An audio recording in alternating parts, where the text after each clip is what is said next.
Hey everyone, welcome back to another episode of Mosh Shinobi, aka, well, formerly Fed Up. Um, Joining me today are Kyoko and Elton from the fantastic game Ninjas Unleashed. They are from Down Under. How is it going this morning? Oh, it's great. Fantastic. Beautiful day out here in Melbourne. Yeah, give me some. Not so much here. We'll get in about 3-6 months, I reckon. Yeah, more to here at the moment. It's like, oh, fantastic. So, um, when I first came across this game and I saw the campaign, and I was absolutely immediately hooked, amazed, enthralled, as you both know. And I just thought this is such a fantastic idea. So I guess the first place to start would be when did you come up with the idea for Ninjas Unleashed? Chico, you want to talk about it? Yeah, so me and Elton, we are families. I'm married to my husband Johan, and Elton is my husband's cousin. So we had a family holiday in Rye, in Melbourne. It's a beach town in January this year. So all our kids running around, jumping in pools, going to the beach, having fun, playing board games. That's what we do anyway. So we were having fun. And then one day, I had. Girls' day out with Elton's wife, Cindy, and I was out. And then Elton got a text message. So that's when this whole journey started. So, Elton, do you want to talk about that? Yeah, it was a message from a family member, which I won't mention, and her daughter was also going through a tough patch, and because of that, she wanted to see whether she could raise some funds, do some research into a rare disorder that a child had. So we were on the beach at that point in time, my cousin and I, Johan, and the kids, and we said, we need to do something about this. And we wanted to do something that meant something much bigger than a small one-off contribution. And because we've been running our own businesses in the past as well, and we've been part of another group called B1G1, we've always thought giving back was a way to do things. And this was another example of how we could actually contribute back. So we said, what can we do, something that's different, that will actually work towards making people's lives better into the future, not just one-off time, but something that could be more of a permanent nature. So we asked the kids, and the kids said, how about we build a board game? Because we were all building board games at that point, or playing board games at that point in time on our holiday. And the kids said, how about a ninja game? Because we like ninjas. Why not? So we got together. We decided, okay, let's build a ninja game together. And what we could then do is contribute a significant amount of the profits back towards a particular cause. Yeah. Starting with the cause that we talked about earlier on. But we wanted to make a difference in the world. And so we've also partnered with an organization called B1G1. And they're also very, very big organizations where you directly contribute towards changing people's lives for the better. Yeah. And we've had about 1.15 million impacts so far in the world. Wow. And we want to reach 1 billion impacts. Yeah. So that's our mission, that's our goal at this point in time. So it's been an awesome journey, and thinking it's only been 11 months, it's been incredible so far. That is pretty amazing. It's inspiring, and like as you said, that it's directly helping improve people's lives. I've released charity compilations and benefit compilations through my radio work in the past for various causes, from the Haiti earthquake, and then the earthquake in Japan several years ago. And the problem I found when I was doing that, Elton, was a lot of the money wouldn't always go to these charity organizations. Like you think, oh great, I've raised so much, this is going to go direct.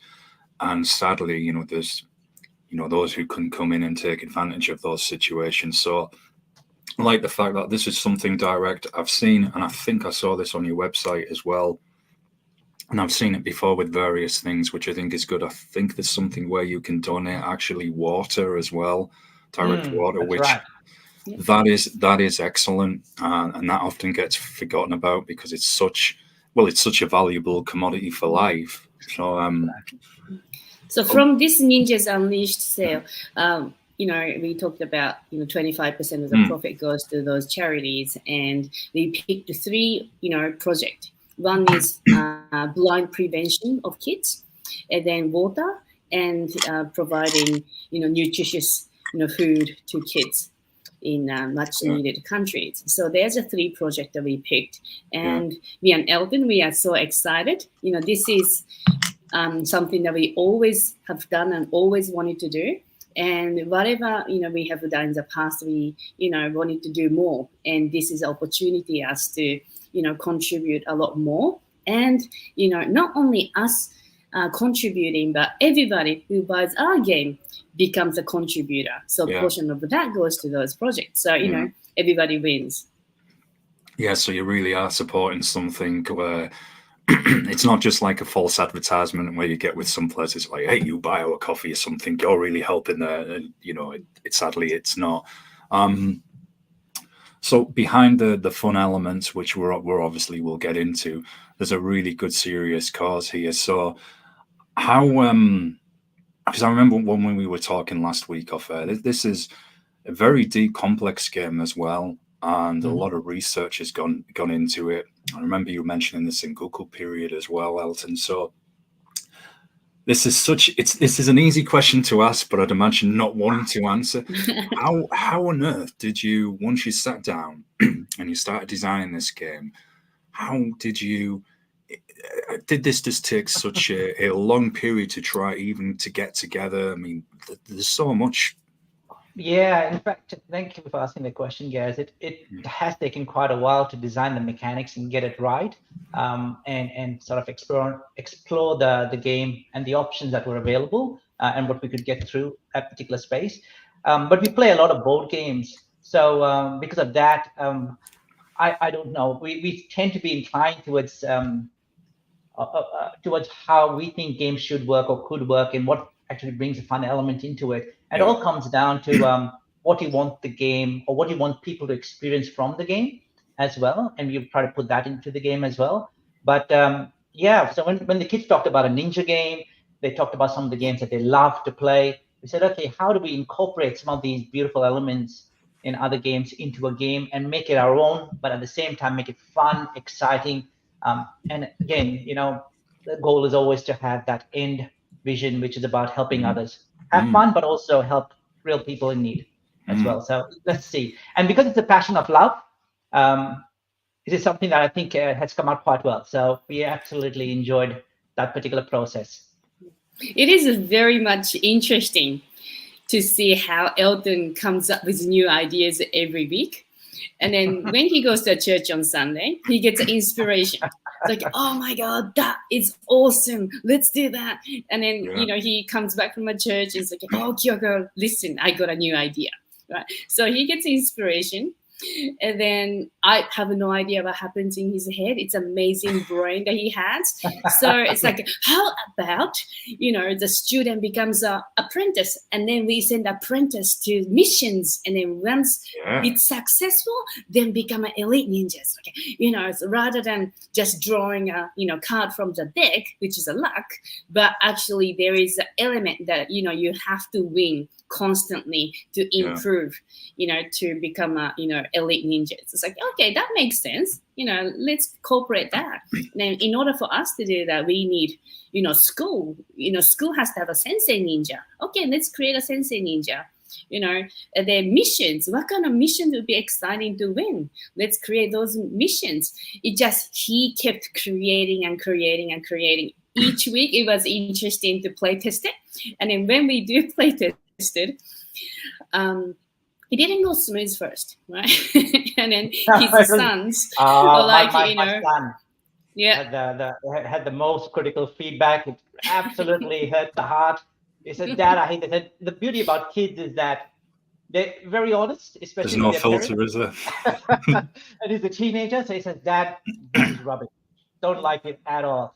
At first, I was feeling rejected and a bit dejected, and I said, oh, no, I've got to look at why he thinks it's not good. Let's go and see what we need to change. He loves playing it now, by the way. We made so many beautiful improvements, but that's the beauty about it. We took that feedback on board. We said, okay, yes, we need to make a change. How do we make it more fun? How do we make it more exciting? and we changed the mechanics or changed elements or the rules around it, and it became such a beautiful game after constantly testing it with the waters. And my son, absolutely, I love his feedback, not necessarily at all times, but but it has always been good for the games that we are developing. So what I found so fascinating when I read about the game is not only the artwork and the imagery and the models, which we'll discuss, is it seems very, very interactive. I like the fact that you can start as, I guess, an apprentice ninja, go out on missions, level up.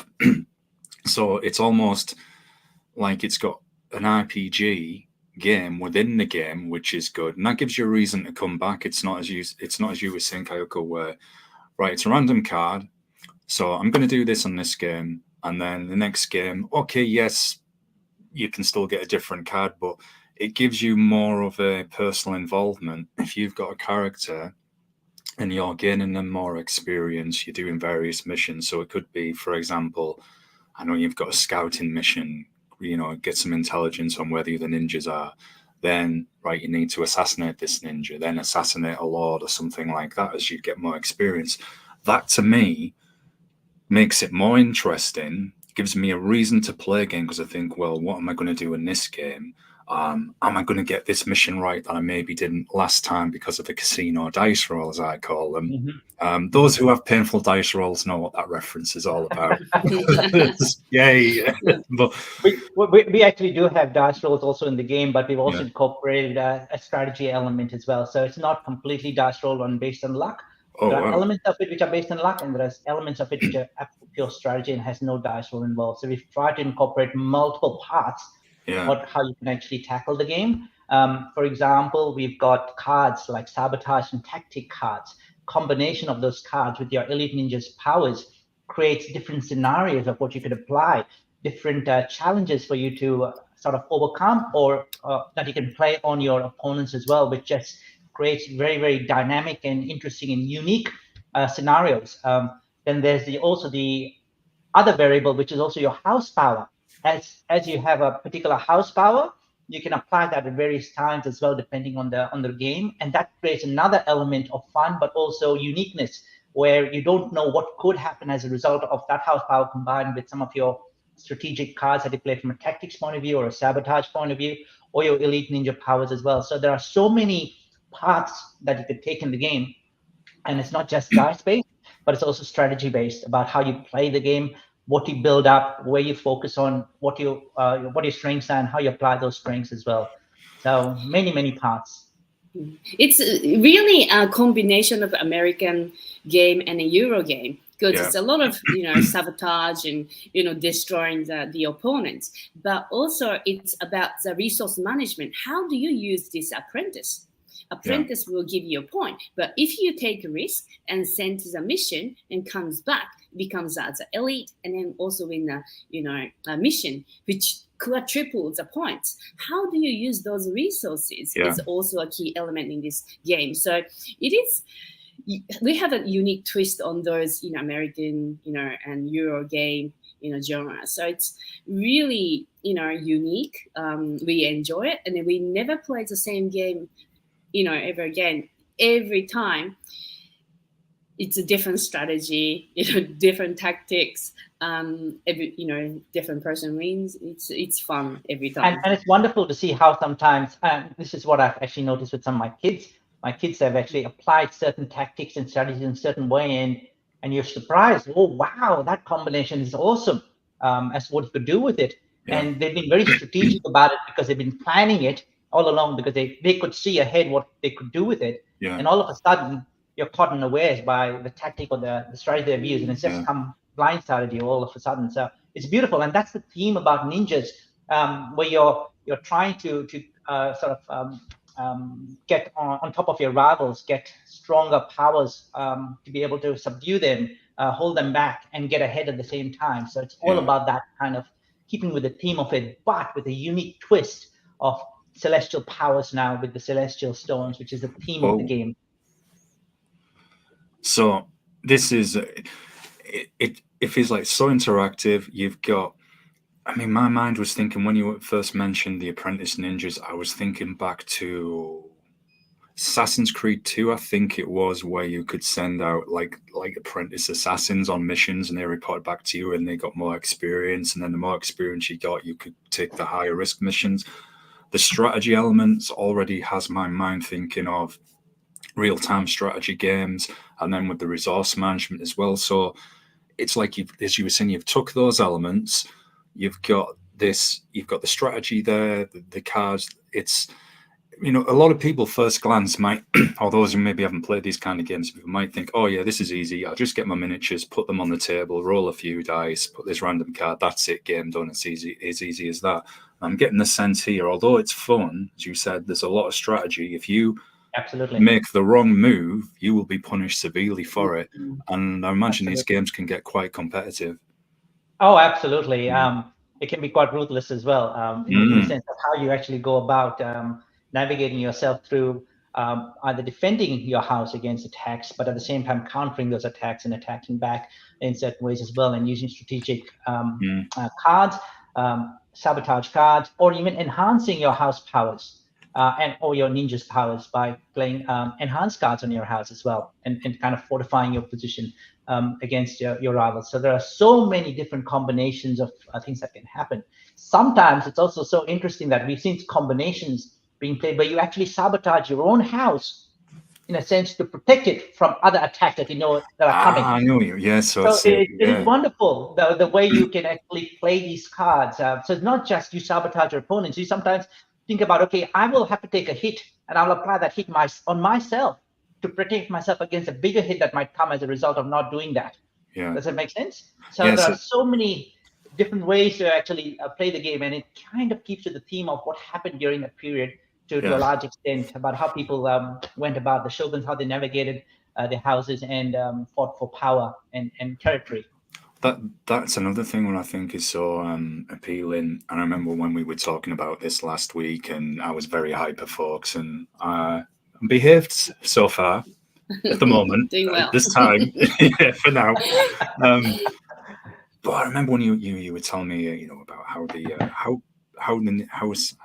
assassins, samurai, shoguns, how they were conducting war strategy, everything back then, and that, I think that intrigue, or having that situation where you're in a game and it looks like, say, you might not be doing so well. So like you just said, Elton, it's, do I let the enemy take complete control or completely obliterate my house, or I'm going to sacrifice it so it's reducing that cost in a way, or protecting myself against attacks. Yeah. And that makes such a difference as well for playing the game. And I remember you both telling me you were, like you said, Elton, you were thinking of how people were back then, and in the Sengoku period, where no, there was a ninja there, just teleported in, hit the mic. It's because I'm getting hyper. So much for behaving. Oh well, folks, that's gone. I remember I can barely sit still. I remember you both telling me about how even the battles then could just change, like that allies that were allies, that other faction could turn on the other during that battle, and this is the same in the game. And this gets you thinking, and not just for us as adults, as big kids playing this is enjoyable, but for the little kids as well, inspiring that imagination and strategy, getting them to think. That is good. Anything what stimulates the mind like that.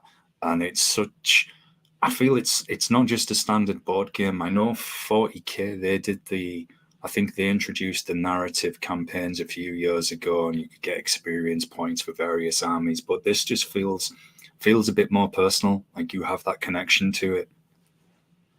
Absolutely. No, you feel you're part of your house. You're using your house powers effectively. You're analyzing other people's house powers, what they could do, trying to predict what they will do, when they will do it. How do you defend or counteract those kind of attacks that will come in the future, and how do you attack them as well? When you go on missions, when you win those mission cards, how do you apply those missions that you've won on to either sabotage your opponents or sort of enhance your own house as well? So many combinations. It's just an awesome game, and you can keep playing it and playing it. In fact, now what we've also done is we've introduced a team component as well, so you can now play as a team. Ooh. Because we felt that was one element that was missing when we originally started designing the game. It was all individuals, but now you can play in a 6-player game. You can actually have 3 teams of 2, and in the true spirit of this game, the way it's been designed, we figured, you know what, you don't necessarily have to have the same team member right through the game, because in the old times as well, where in the Sengoku period, sometimes these factions joined up, and sometimes they broke away and joined up with other factions, right?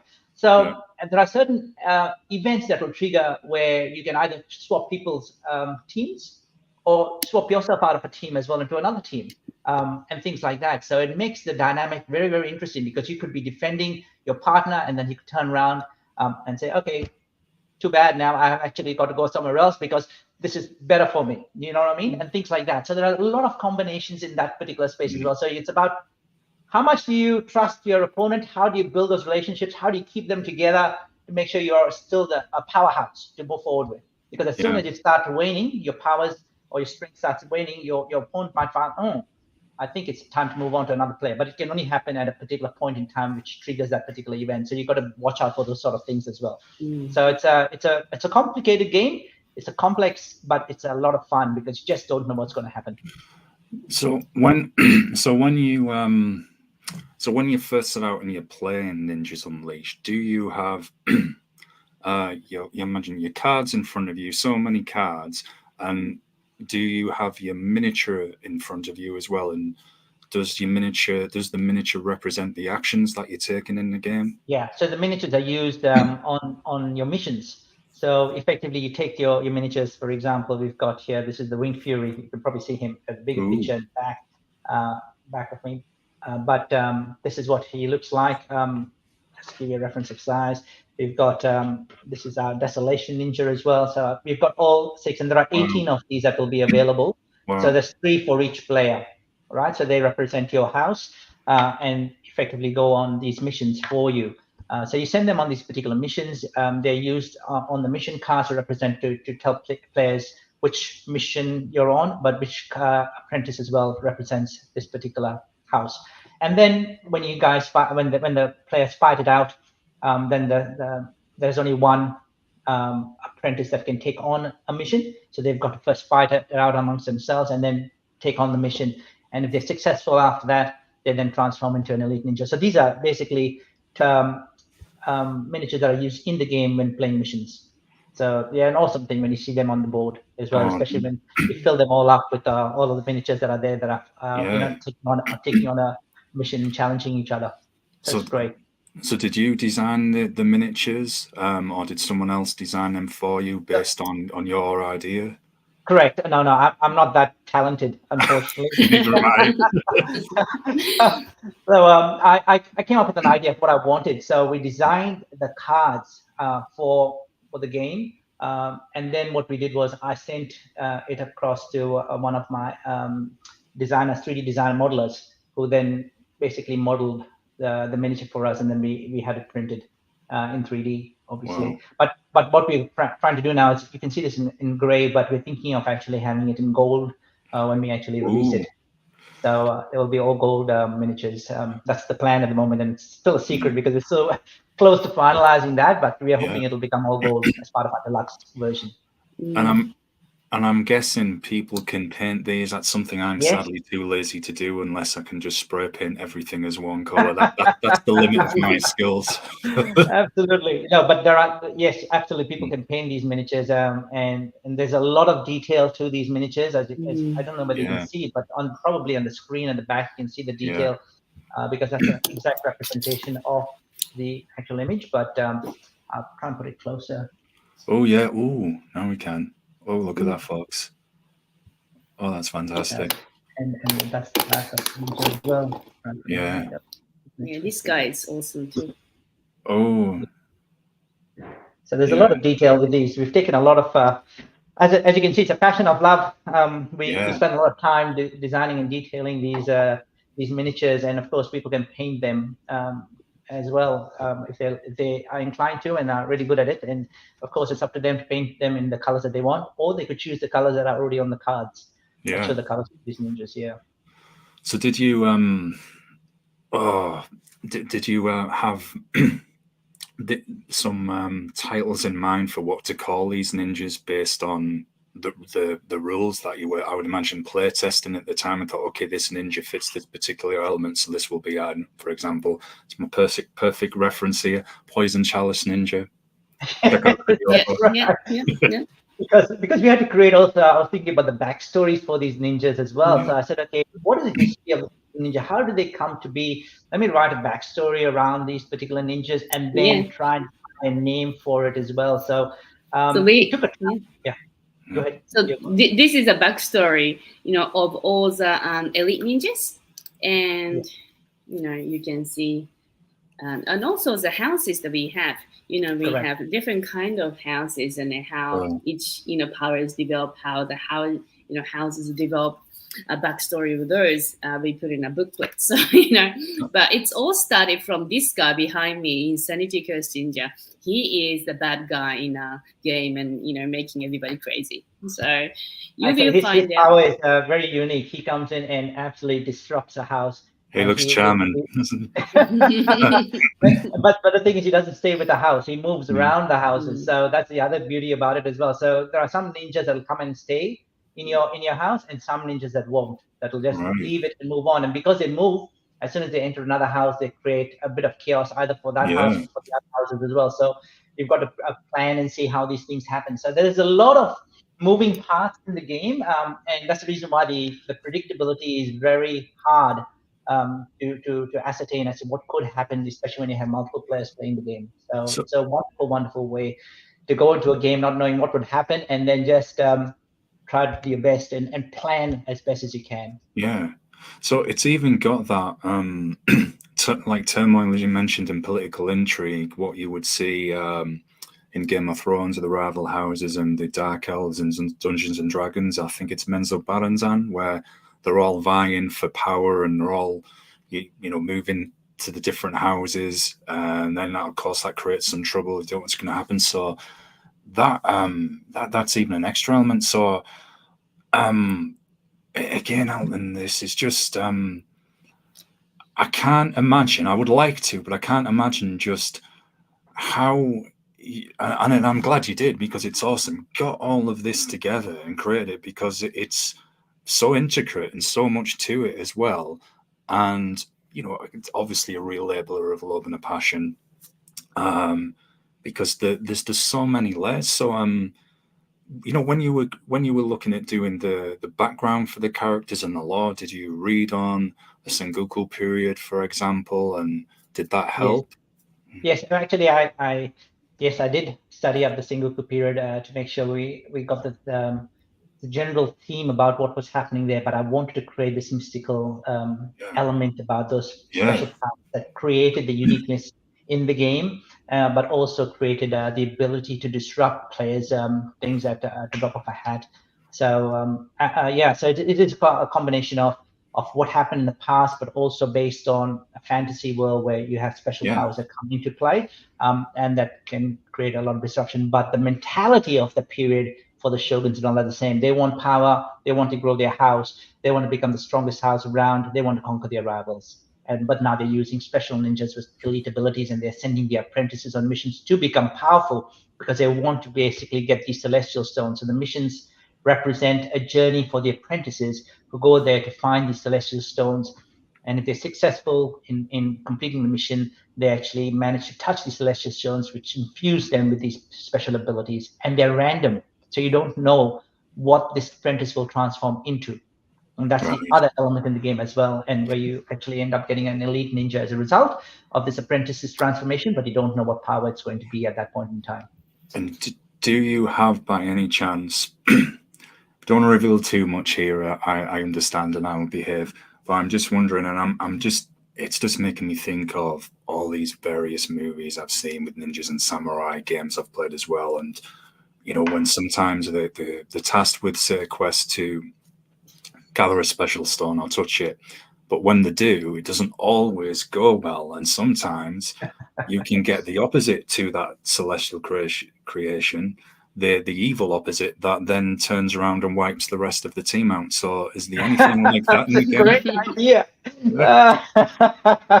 Oh, that would be so good. But yes, there are elements like that in the game where an apprentice is going on a mission, is deemed unworthy, and loses his life as a result. So that apprentice is discarded. So he's unsuccessful, even though he's managed to fight off all of his challenges. Goes on the mission, he still fails, and he's discarded. So the Celestial Stone doesn't grant him the power. In fact, it takes away his life as a result. So that's the risk as well you have with going on these particular missions. And sometimes you get a ninja that doesn't have much of a power, or can be only used once in the game, and that's it.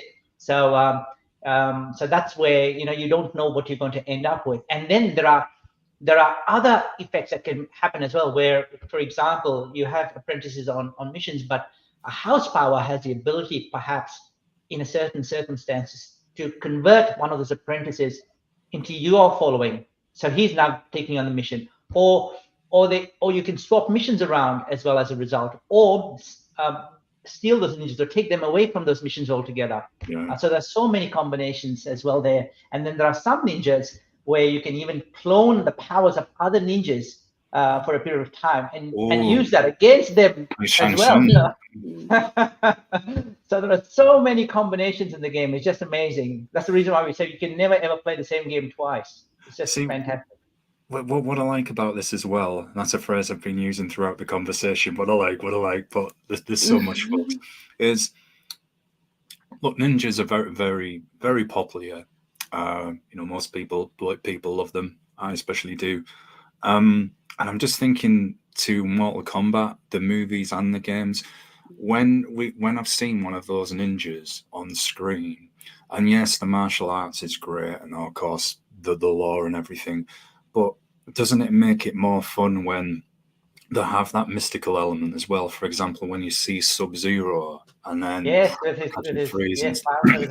smoke, energy bolt, and smoke as well. And I feel that having that mystical element makes it fun. And with it being a game, yes, there's the strategy there, and very deep strategy, but you still need that fun element, because if it's going to be, and this is no disrespect to those kind of board games, but you can get somewhere it's absolute strategy, there's no fun, and after 30 minutes or so, you're like, but this, I feel this doesn't have that because of that fun element, and putting that mysticism on the ninjas. I mean, that just makes it so much more enthralling. In fact, there was one thing that I was very particular about that I wanted to include in the game, and that was the ability for the game to move around fairly quickly, where people are not wasting time just waiting around for their turn. So they needed to pay attention, because and in this particular game especially, people play their actions and it goes on to the next person very, very, very quickly.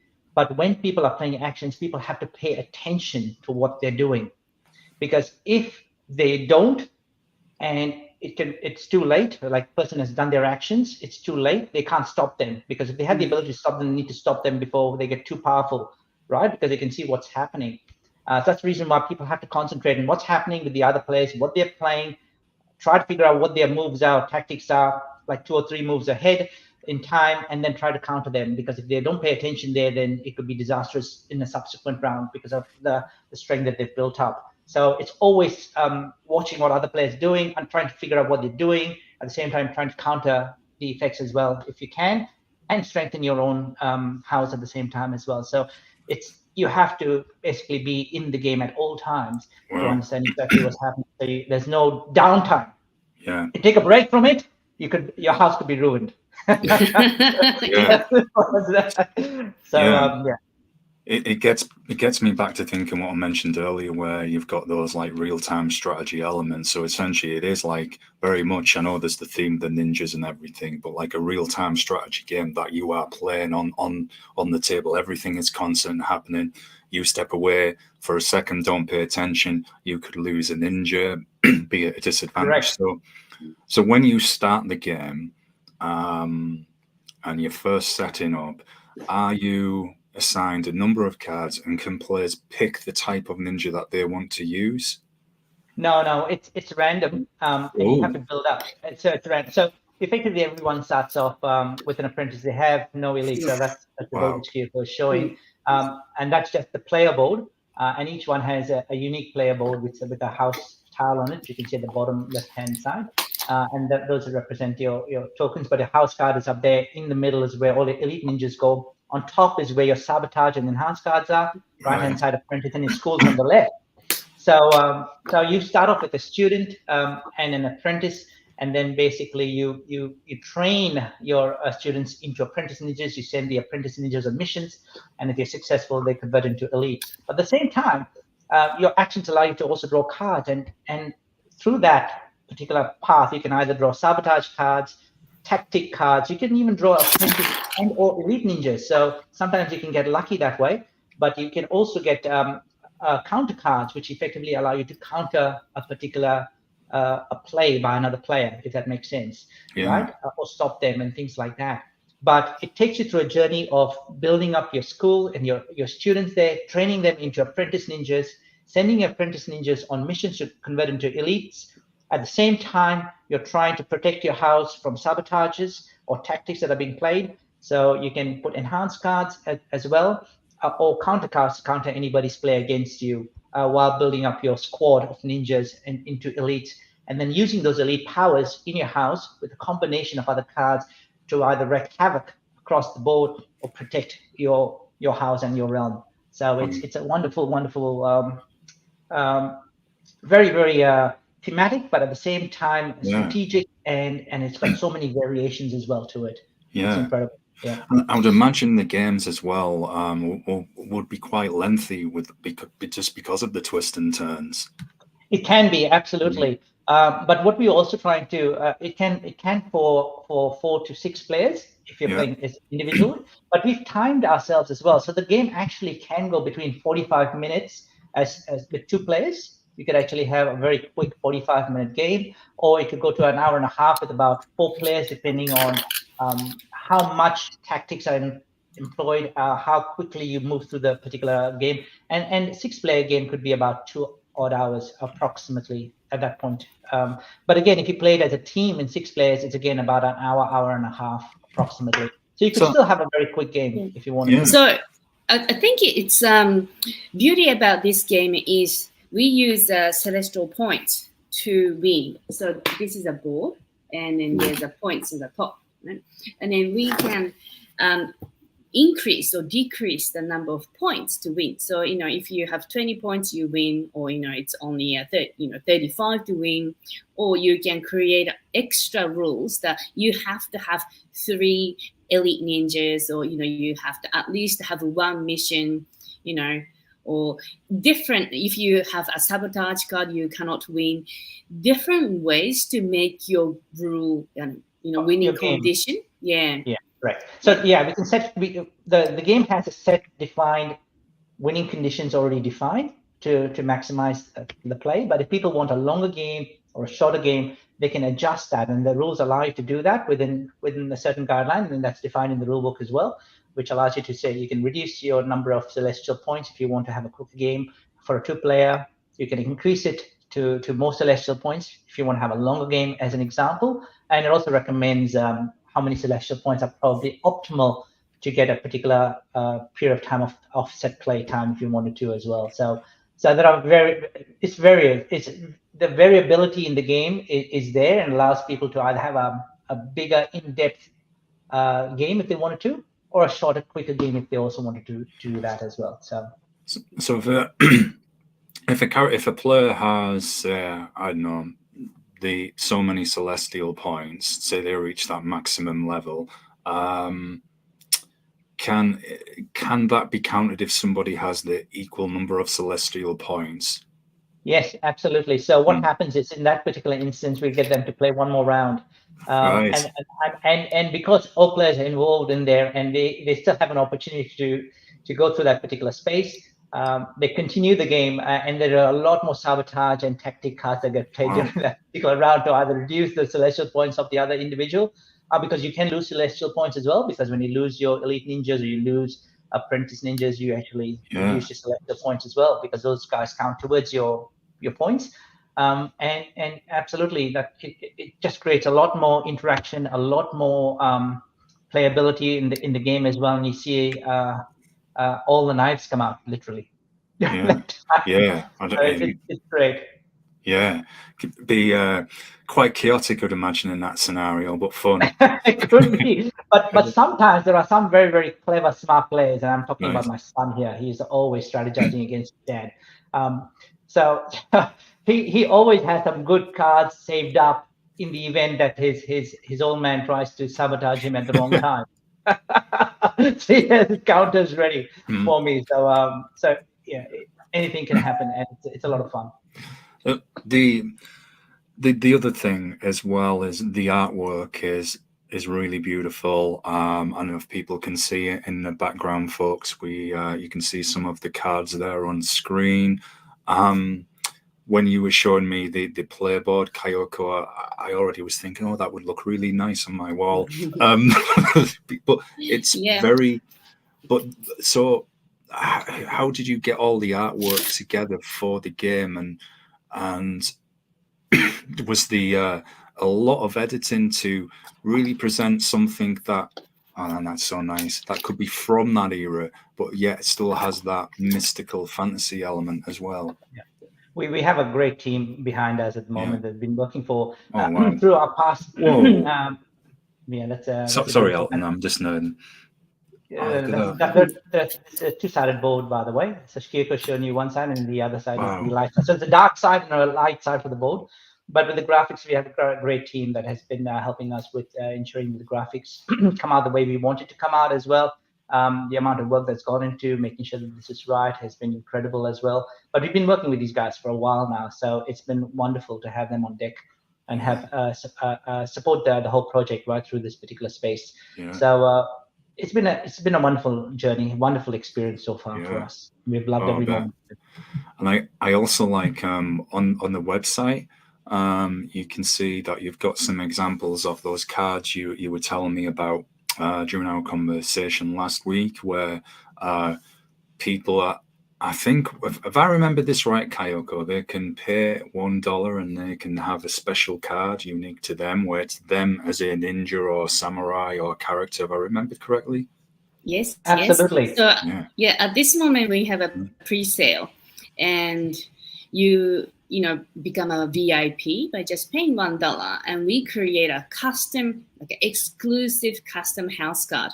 So house card is beautiful. This is a unique card, but we actually make you a shogun on these cards. So that's only limited time before we launch on Kickstarter. So I think you can see the link down below, that presale.ninjasunleashed.com, and then definitely take advantage of this, because only limited number of cards that we can make, because it's customized. We can't make thousands and thousands. So if you are interested and you want to have custom card, which is retail is $25, so you can get it for $1. Please do that now. Yeah. Can I show you one of our examples? Please do. I'll see if I can present. I'll share one of my screens. But I've done this for one of our VIPs recently. Let me see if I can get that. So this is one of the cards we created recently. As you can see, it's a very unique one, and this is not going to be available in the game. It's a unique one that has been created just for the VIPs that get onto presale.ninjasunleashed.com, and it's got its own unique power as well. And this is the individual's face, his actual face. So he is now in the game as a shogun, and because he kind of he had a Phoenix theme, he loved the Phoenix theme. We figured, okay, there's a Wing Fury in our game. We'll create a Phoenix, create Phoenix type wings for him in the game as well. And that's what his card is going to look like. And as you can see, it's personalized, it's customized, it's one of a kind, and that's his card with his face on it. Oh wow! Isn't that fantastic? And that's what we did. And that's for $1. And that's only available before we launch, because once we launch, these cards are going to be much, much more expensive. As you can imagine, there's a lot of effort that goes into creating these cards to get them right. Yeah, well, they'll be. You see, what I was thinking is they would be collector's edition. There's another market of people that would be interested in this game as well. Not just ninja obsessed people like myself, but people that really do have an appreciation for this kind of artwork. They'll collect the miniatures, paint them, put them on display. The same with this kind of artwork. So I think you're reaching across quite a wide base there. And I mean, I mentioned Mortal Kombat earlier, but if you look at everything with Mortal Kombat, all the different spin-offs there with media, there's no reason why, you know, you can't do the same with Ninjas Unleashed. So this is great. Let's just take one last look, folks, before we go back to the big screen. Here we go. It's great stuff. So yeah, I think you've got a very wide appealing arc with the game. I did watch the trailer that you sent me as well for the Poison Chalice Ninja. Loved it. Just felt like I was watching a series from ancient Japan, one of those games as well, or movie. The narration, the way the characters introduce his background, I thought that was really well done. Are you planning any more videos like that for any of the other ninjas? Yes, we have actually got, I think we've got 6 released so far. Yeah. Oh, missed them. 6 videos out there it's on YouTube, and you can actually see it off our website as well, which is ninjasunleashed.com. All of the videos are out there as well. And we've got 6 at the moment, and those are some of our main characters in the game. Yeah. But we might create more as we go down this particular path. Yeah. But also, Kyoko and I have been thinking about future creating a bigger universe around this particular game as well in time, if it does well, because there's so much that can be done with it. Oh, yeah. And we're so excited about going down that particular path and creating a whole universe to it. Why not? Why not? You could graphic novels, even novels. I know you mentioned an actual, you know, digital game as well. It's limitless, and Ninja's extremely popular in popular culture, samurai as well. You know, that's great. I mean, anyone who knows me, all you have to do for me, put a ninja on the cover. That's it. I'm there. Like, yep, that's it. It's fine. But yeah, the many aspects you've got and that fun element that's coming through, and of course there's a good, positive, serious message behind it as well. And there's one thing that I think is important to get out there to folks is games such as this, even for the fun elements, are great at bringing people together. You know, it's very social. You can hang out on the weekend or whatever night you have free, sit down, have some fun with the game with your friends or with family as well. So I think that's a very, I think, appealing quality that you have with this, and also encouraging people to think differently when they're playing. It's not just a standard game, as you're saying, where it's turn up, we're either going to roll a dice or I've got 5 cards. I know these cards are always going to win the game, you know, and you get some of those games, right? I'm going to hoard them, this 5 power deck, and I'm just going to obliterate everyone. With this being random and all those other events and other events that can be triggered, makes it for something very different. So my rambling point is, you both mentioned that a lot of the influencers who've been playing the game have said it's very unique. They haven't played anything else like it before. I just wondered, have there been any other reviews since we last talked, and what was the feedback? Yeah, I mean, people so far have given us quite a number of positive comments on the game. Like, for example, they've never seen or played anything like this before. And these are from game board reviewers as well, or things like the fun element to it, which actually creates so many types of different combinations and variations that you can't predict what's going to happen. So these are their words that have come back out to us, and that the variability of gameplay as well is there. So again, words from them. In fact, we are posting a number of their one-line quotes as well on our Kickstarter page, but also on our socials as well, telling people about what has been done and what their feedback is as well on the game. So we've got a lot of positive feedback, especially for people who love games where there is an element of unpredictability at the same time. Yeah. There's a lot of take that as well in the game, and how you're trying to defend yourself and attack your opponents as well. So it suits those type of players who love that kind of element. Yeah. So I'm going to put you both on the spot.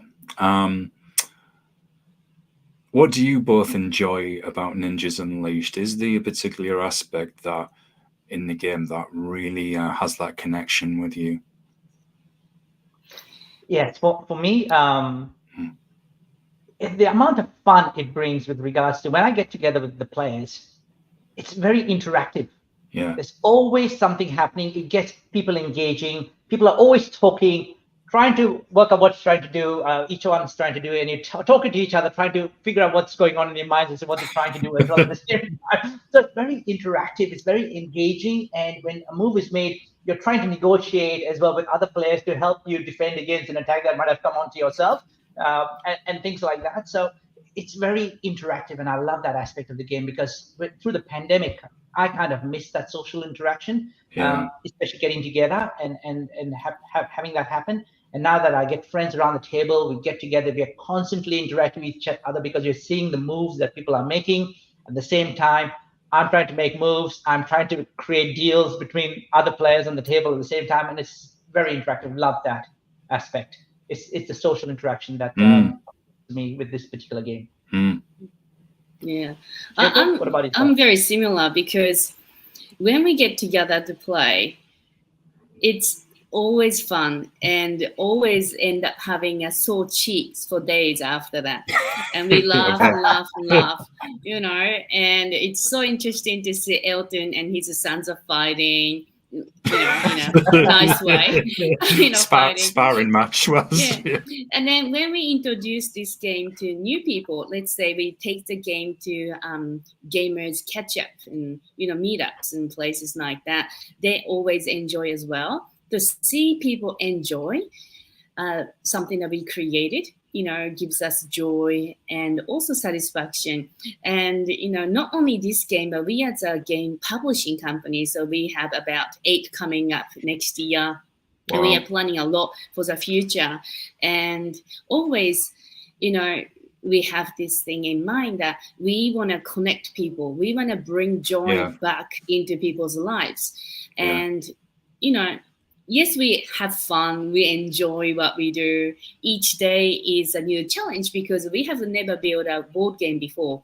So, you know, not only the game mechanics and graphics and all that, but, you know, creating a box design, manufacturing, you know, how to launch on Kickstarter, marketing, and then, you know, fulfillment afterwards. We have to think about all that stuff. So we have been learning this year.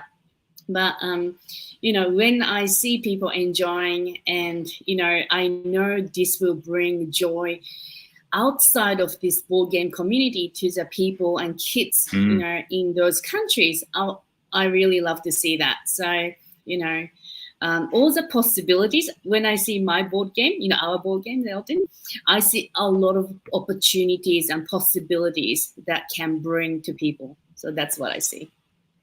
Yeah. The other good thing is when kids are playing this, they could then become interested in ninjas and samurai even further and think, I want to read about the history of feudal Japan, the origins. Even, you know, you go at the I forgot the name of the village where they were known as the Watchers.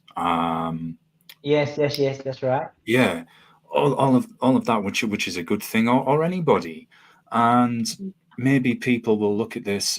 I'd like to create my own game, and this is going to inspire me, or even inspire somebody to take up martial arts or art for something like this, which is only a good thing. For example, the series Cobra Kai, and I'm not going to be a hypocrite. I've been one of them who sometimes criticize some of the martial arts sequences, but it's still an enjoyable show. But compared to another show called Warrior, which is more of an adult series, you know, that martial arts show is head above it. But the point I'm getting to, I will get there, folks, don't worry.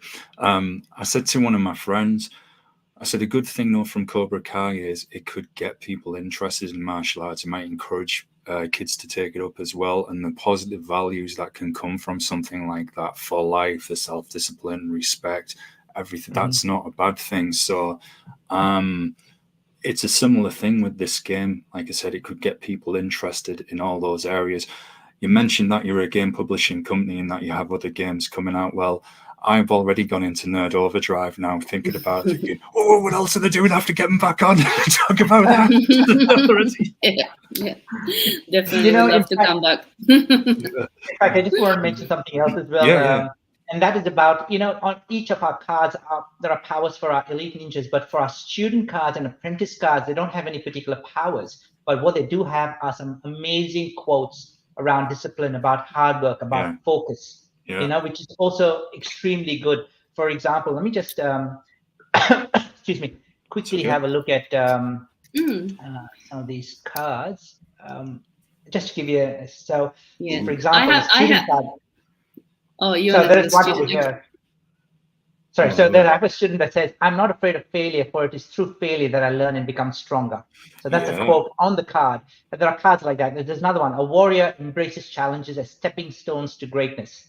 Things like that. So these are kind of what I wanted to also incorporate, a little bit of motivational quotes for kids who are playing the game as well. So what does that say? Sorry, Kyoko, what does that one say? So this one is a wind riding ninja. I can't control the wind, but I can adjust the sails.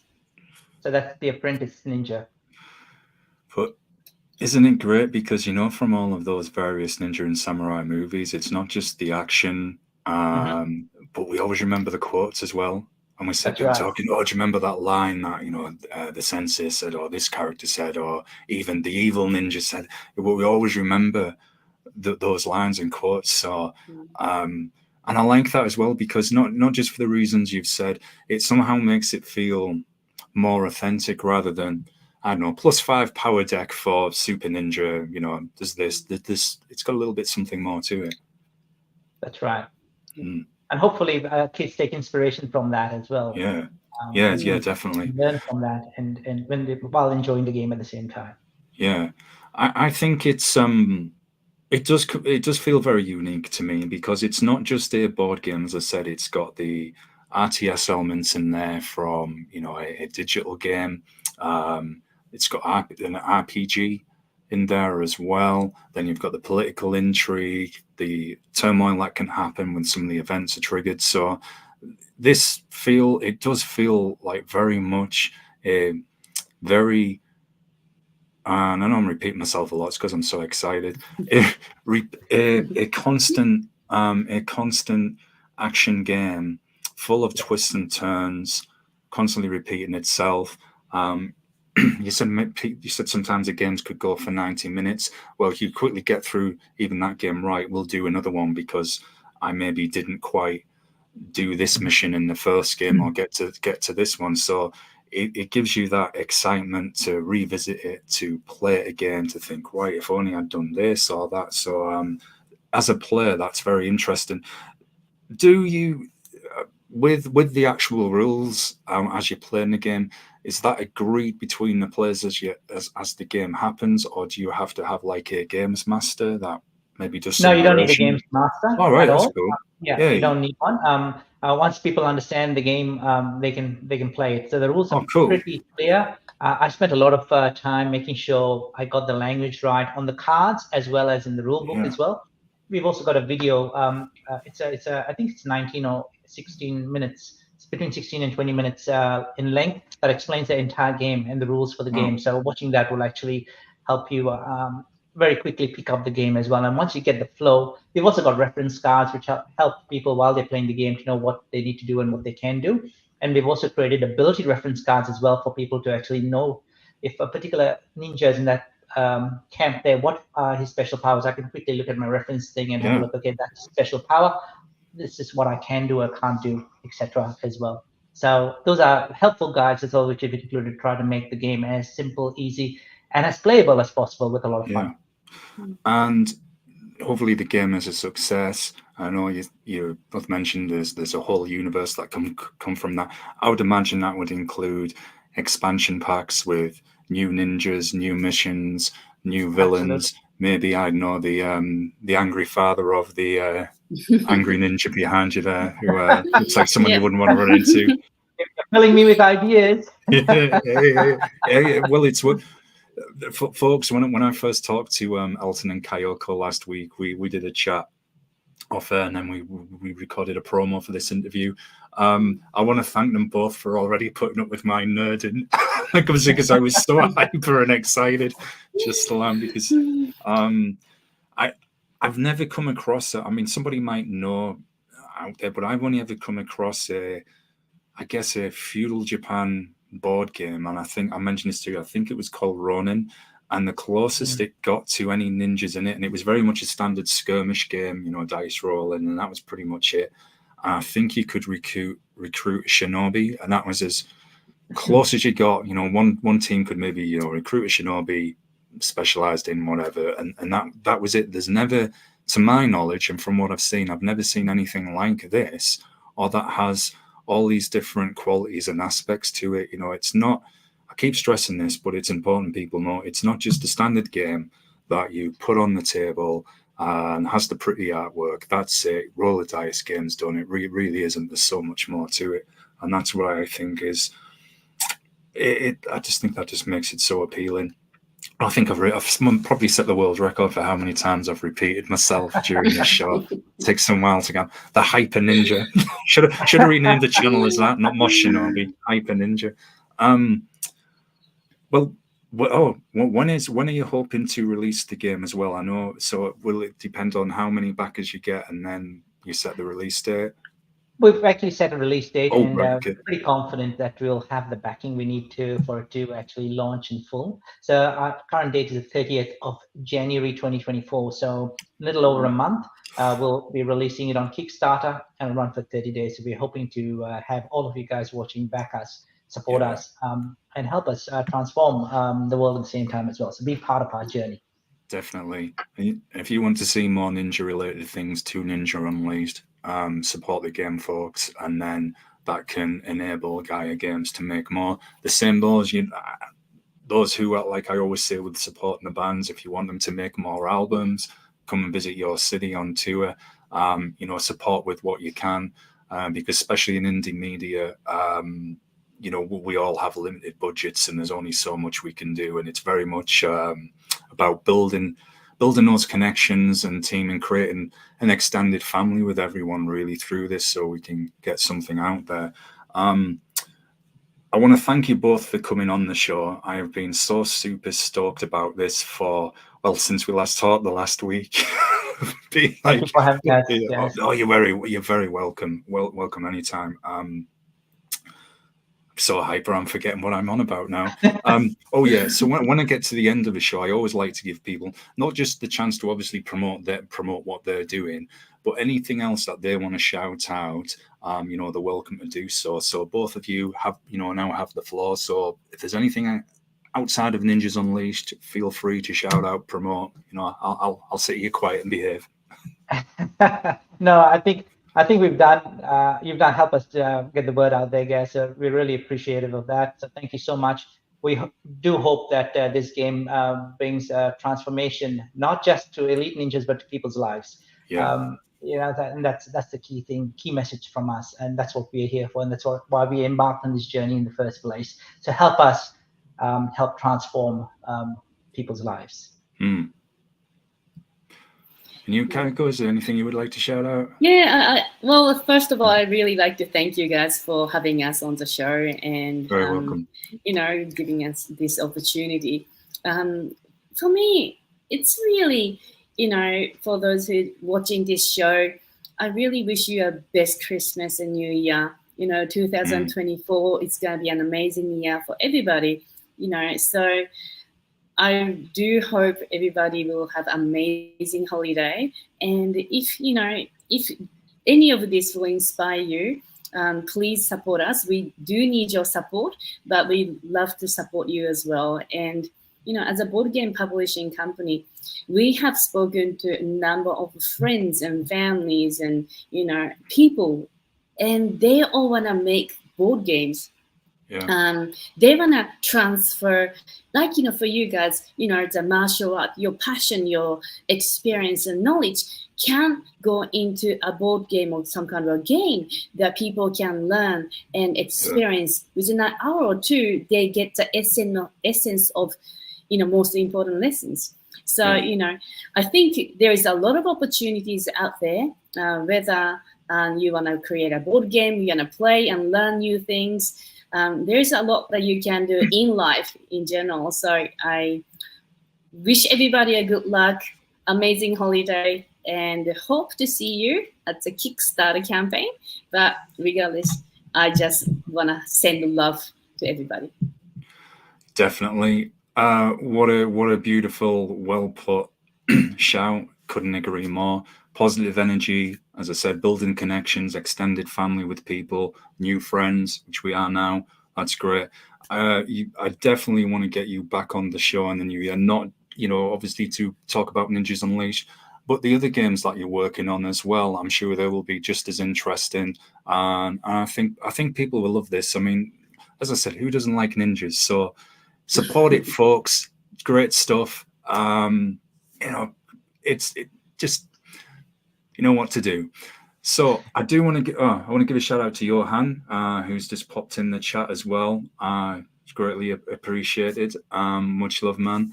So folks, all have a fantastic night. I shall see you again in around about 15 minutes. I have to jump into another room shortly, and I'll be interviewing the band in Gulf.